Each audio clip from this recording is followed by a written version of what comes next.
Some people have called Into Black the equivalent of Deep Rock Galactic in VR, and over the last couple of weeks I've been playing through it both in co-op, multiplayer and solo, and I'm here to tell you that that kind of is the case, with a mix of a couple of other games in there as well. But the main question you probably want answered is it any good?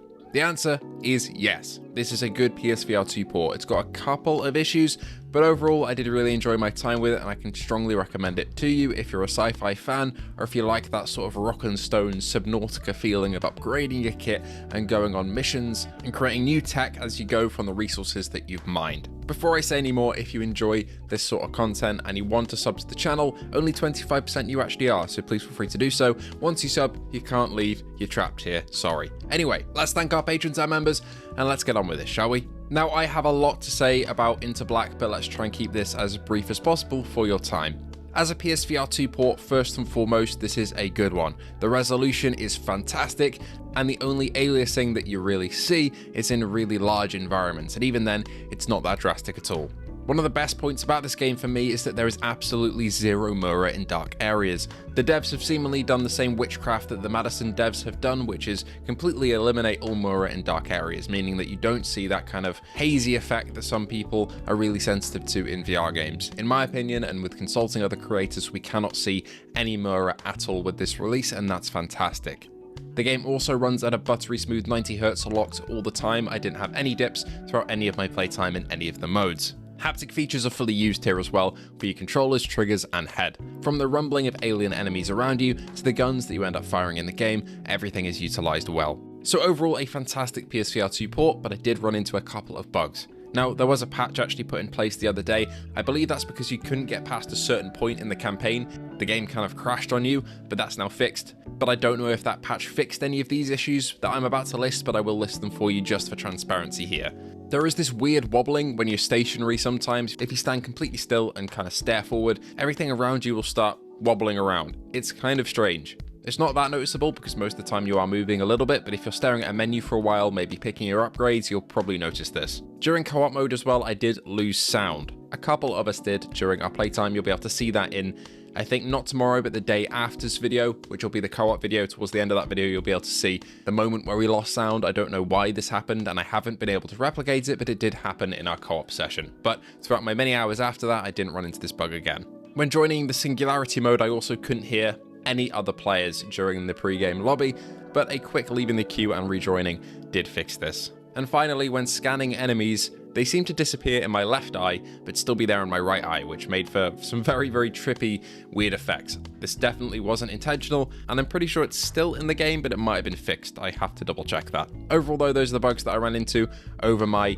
7 hours of playtime so far. But yeah, overall not the most flawless experience in terms of bugs, but I think the game and the port quality overall is very damn good here, and it utilizes PSVR2 features especially very well. As for gameplay, you have a main story, which I believe, if I remember right, is made up of 17 missions. This took up about 5 hours of my playtime, although it could definitely take longer if you explore absolutely everywhere, and each of these missions are playable in co-op. Everything here is playable in co-op from the start to the end of the campaign. As you go through this as well, there will be loot runs and resource runs that you can do, going into previous areas to just collect resources to upgrade your gear if you need to without actually continuing on with the campaign. These can also be done in co-op. Additionally to this, there is a singularity mode. This is a 12 player or up to 12 player, I only got to try it with 5, game mode where basically you go into a battle royale style arena that seems to be the same arena every time, and you fight against both other players, or you can work with them if you want to escape, but most of the time we just shot at each other, and you fight bugs as you go. So it's a PvPvE experience. This felt a little bit not tacked on because there definitely is thought put into it, but it's not as fleshed out as the main campaign,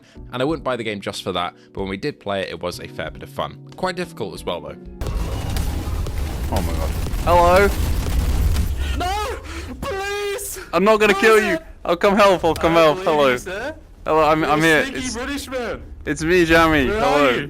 are you? Where are you, slippery sausage? Nowhere? Oh, there you are. How we going? Oh, Yeah, I'm getting fucked up. Yeah, me too. It's just fucking terrifying. Let's work together for now. I'm gonna come and help. I'm gonna come up and help. Oh, thank you, sir. My white. Oh, I'm fucking dead. Never mind.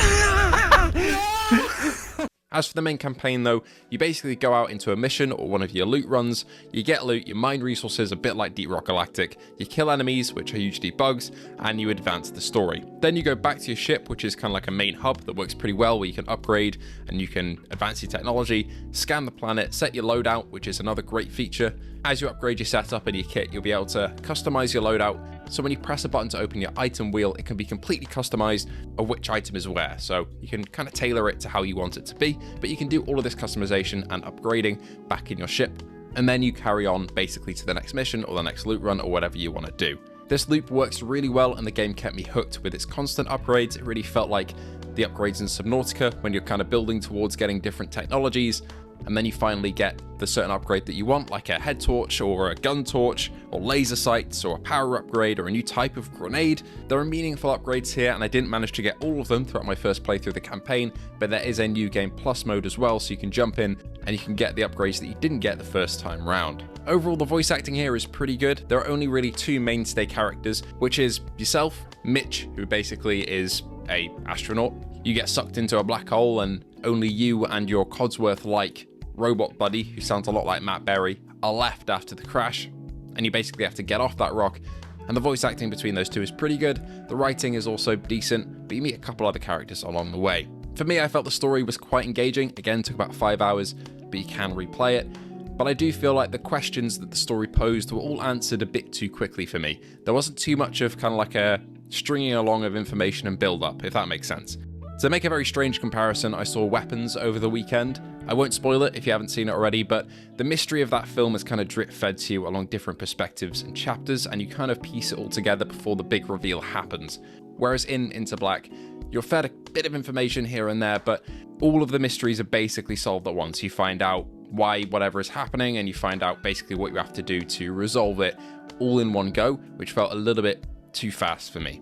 Overall though, the story is pretty good, and for the most part you are wondering about what is going on, so a lot of the campaign you're still kind of hooked into that narrative and that question to keep you on edge. It also feels a little bit mean to compare a fairly large film to an indie game like this in terms of writing, but that's just kind of how I felt. As I said before, there are a few guns to choose from, including a shotgun, SMG, and pistol. You can upgrade all of these, and you can also get different gadgets, grenades, scanners, and the like. So there's a lot to play around with in the sandbox in this game, including a platform gun, which was a load of fun to use to traverse the environment. You can get things like double jumps, triple jumps, which really makes your choices and your upgrades feel more impactful from moment to moment gameplay. Enemy variety is pretty good here as well, quite a few bugs to fight and more, which I won't spoil, and the environmental variety, which I was a bit worried about because from the trailers it seemed just like the same caves, actually gets mixed up quite a lot. There's a fair few environments to go through here, and all of them feel very different. I'll only show a couple of them in the gameplay in this video because some of them are genuinely pretty breathtaking and good looking, and I don't want to spoil them, but you won't just be in the same old caves all the way through. The game also incentivizes you to explore as well. There are chests and loot hidden all around the maps, and depending on how long you want to take looking around for these, you'll really be rewarded. Overall, I really enjoyed my time with Into Black. Sure, it has its bugs and issues that I detailed at the start, but the base core of the game is great. Also visually, it's a big step up from standalone platforms from what I've seen in terms of gameplay. The dynamic shadows here and better texturing and shaders feel fantastic, and the game runs buttery smooth and really sharp on PSVR2. There'll be a lot of content for you here, and I'm really happy with what the devs have pulled off, despite some of the technical hitches that we run into. But most of those happened in co-op mode, to be honest, so in solo, I was a little bit more lucky. Anyway, thank you all so much for watching. Are you looking forward to Into Black? Those are my thoughts on it. Again, there'll be a co-op video coming, not tomorrow. I think I'll cover the Helldivers ODST update tomorrow, but the day after that, so please look forward to it, and I hope to see you all in the next one.